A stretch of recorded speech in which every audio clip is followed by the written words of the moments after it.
अस्सलाम वालेकुम नाज़रीन, मैं हूँ आपकी होस्ट आसिया खान। उम्मीद है आप सब खैरियत से होंगे। नाज़रीन, वालिदैन जो है बड़े प्यार मोहब्बत से अपनी बेटी की शादी करते हैं। जब बेटी पैदा होती है ना, उस वक्त से उसकी शादी का सोचते हैं कि और हमेशा ये दुआ करते हैं कि एक घर उसको मिले, एक प्यार करने वाला शौहर मिले जो उसका ख्याल रखे। हर वालिदैन की एक यही ख्वाहिश होती है और इसी के ऊपर वो उसके रिश्ते तलाश करते हैं। अच्छा सा एक रिश्ता, एक घर ढूंढ कर वहाँ पर उसकी शादी करते हैं ताकि वो खुश व खुर्रम ज़िंदगी गुजार सके और वालिदैन जो है सुकून से अपना जो आगे का सफ़र है वो कर सकें कि हमारी औलाद जो है वो महफूज है, हमारी बेटी जो है वो महफूज है। लेकिन इस तरह का हो नहीं पाता। अक्सर की जो लाइफ है वो बड़ी टफ हो जाती है, बेटियों की ज़िंदगी बहुत मुश्किल हो जाती है। आज इसी तरह का एक अफसोसनाक वाक़या जो है मैं आपसे शेयर करूँगी। इस्लामाबाद में थाना खन्ना जो है वहाँ पर बर्मा टाउन में एक और हवा की बेटी को जो है वो ससुरालियों ने जान से मार दिया है। एक और हवा की बेटी जो है वो शौहर और सास के तशद्दुद से हामला लड़की जो है वो जाबहक हो गई, उसको मार दिया गया। ये अफसोसनाक वाक़या जो है ये सितंबर के शुरू में ये वाक़या पेश आया जो कि अब रिपोर्ट हुआ है उसकी भाई की मुद्दत में। लड़के का कहना है कि 2017 में उन्होंने अपनी बहन की शादी की जिससे उसके 3 बच्चे थे। बड़ा बेटा जो था 7 साल का, छोटा 5 साल का और उससे छोटा जो था 1.5 साल का था। बहन का जो था बहनोई के साथ जो था उसकी आए दिन की चपलिश चलती रहती थी। बहनोई जो था उसके ऊपर तशद्दुद करता था, मारपीट करता था। सिर्फ वही नहीं बल्कि उसकी सास भी और जो उसका बहनोई था उसका भाई भी। अक्सर लड़की को तशद्दुद का सामना रहता था, लेकिन लड़कियों की एक ही सोच होती है कि किसी तरह हमारा घर बस जाए, बच्चे बेघर ना हो। छोटे छोटे बच्चे होते हैं जिनकी वजह से जो लड़कियां हैं वो पिटती रहती हैं, मार खाती रहती हैं, डोमेस्टिक वायलेंस का शिकार रहती हैं, जो उनकी मजबूरी होता है। क्योंकि पाकिस्तान में ना हर घराना इतना अमीर नहीं होता कि बच्चियां आ जाएं वापस या वो बच्चों के साथ आ जाएं तो वो उनको संभाल सकें या रख सकें। तो मजबूरी होती है बच्चियों को एक ख़ानदान की और माशरे की शर्म होती है, क्योंकि तलाक याफ्ता जो होती है उसको शायद इज्जत की निगाह से नहीं देखा जाता माशरे के अंदर। तो लड़कियों की जो ये सारी सोच होती है, बच्चों को सोचती हैं, वो उसमें ना उस घर के अंदर रहती हैं, कुड़ती रहती हैं, पिटती रहती हैं और एट द एंड ये होता है कि उनको मार दिया जाता है।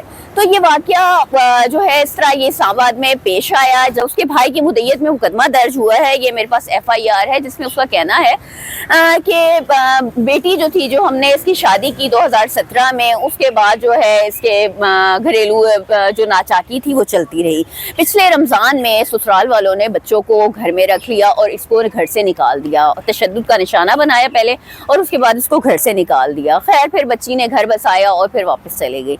महीने की 7 सितंबर को ससुराल से कॉल आई उसके भाई को कि जी आपकी जो बहन है उसको करंट लग गया और हम उसको हॉस्पिटल लेकर जा रहे हैं।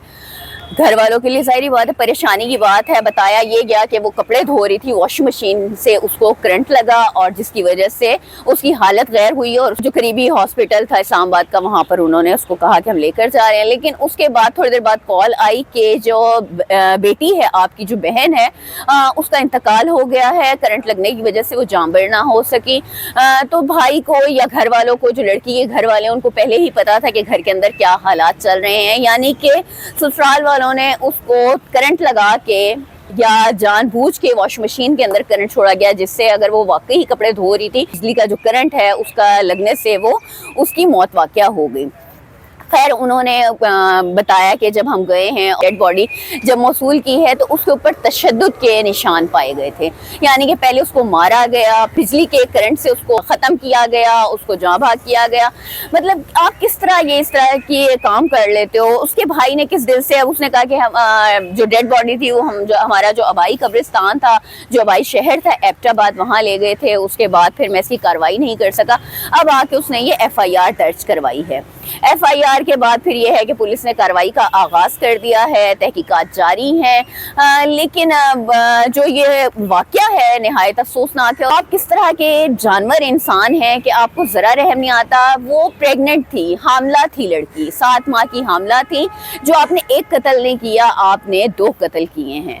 आपको शर्म भी नहीं आती। और औरत की कैसे दुश्मन हो जाती है। कोई औरत किस तरह हाथ उठा लेती है, सास हो, नंद हो, जिठानी हो, वट एवर जो भी है, लेकिन आप किस तरह जीते जागते इंसान को आप किस तरह मौत के घाट उतार देते हो। थोड़ी सी तो इंसान के अंदर शर्म होती है कि वो प्रेग्नेंट थी, आप उसके साथ रह भी रहे हो, आपके 3 बेटे हैं, आपको उनका भी ख्याल नहीं कि उनकी ज़िंदगी अब आगे क्या होगी।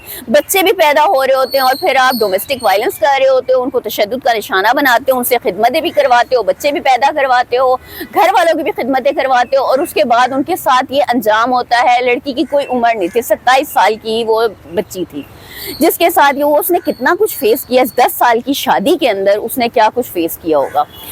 खैर, अब जो पुलिस ने एक तहकीकात का आगाज़ किया हुआ है, कार्रवाई शुरू हो चुकी है। अल्लाह करे कि ये जो शख्स है, जो उसका शौहर है फैज़ान, उसको जल्द पुलिस जो है गिरफ्तार करे, उसकी सास को गिरफ्तार करे, जो उसका जेठ है जो बीच में शामिल है उसको भी पुलिस गिरफ्तार करे, और इनको जो है इबरतनाक सज़ा दी जाए। मैं ये कहती हूँ जो जिस तरह जिसको मारे उसको उसी तरह का बदला लिया जाए। ये तो हमारा इस्लाम भी कहता है, हमारा कानून भी कहता है कि उनको उसी तरह की सज़ा दी जाए जिस तरह उन्होंने इस बच्ची के साथ किया है। वालिदैन बड़ी मोहब्बत से, बड़ी चाहत से अपने जिगर का टुकड़ा आपको देते हैं। वो सिर्फ इसलिए नहीं देते कि आप उनको मारपीट करें, वो आपकी जायज़ नाजायज़ सारी ख्वाहिशात का एहतराम करते हैं। जो बहनोई जिनको घर के अंदर इज्जत नहीं मिलती, जिनको घर के अंदर 2 वक्त की रोटी नहीं कोई पूछता, तो ससुराल चले जाए ना तो उनकी इतनी इज्जत होती है। सिर्फ किस वजह से? अपनी बेटी की वजह से, अपनी बहन की वजह से वो आपको इतनी इज्जत देते हैं। लेकिन कुछ लोगों को इज्जत वाकई ही रास नहीं आती, वो इस इज्जत के काबिल ही नहीं होते। खैर, घर उजड़ गया, किसी की बच्ची चली गई, जो उनके ख्वाब थे वो सारे बिखर गए, और जो बच्चे हैं वो भी बिखर गए। मेरी आईजी पंजाब हैं, वज़ीर आला पंजाब हैं, उनसे रिक्वेस्ट है कि जो ये केस है इसके ऊपर एक्शन लिया जाए, और जो इसके अंदर मुजरिम हैं उनको करार वाकई सज़ा दी जाए, ताकि जो इस तरह के केसेस हैं उनका कुछ सीधे बाप हो सके। नाज़रीन, कमेंट बॉक्स में आप ज़रूर बताइएगा कि क्या ये जो डोमेस्टिक वायलेंस है, क्या इस्लाम इसकी इजाज़त देता है, हमारा कानून इसकी इजाज़त देता है, हमारा माशरा इसकी इजाज़त देता है? हम क्यों इस चीज़ से बाज नहीं आते? रोज़ के वाक़यात आए दिन के रिपोर्ट होते हैं, लेकिन फिर भी कोई नहीं समझता। उम्मीद है नाज़रीन आज का ये प्रोग्राम आपको पसंद आया होगा। इंशाअल्लाह नए प्रोग्राम में नए मौजू के साथ फिर हाजिर होंगी। तब तक के लिए अल्लाह हाफ़िज़।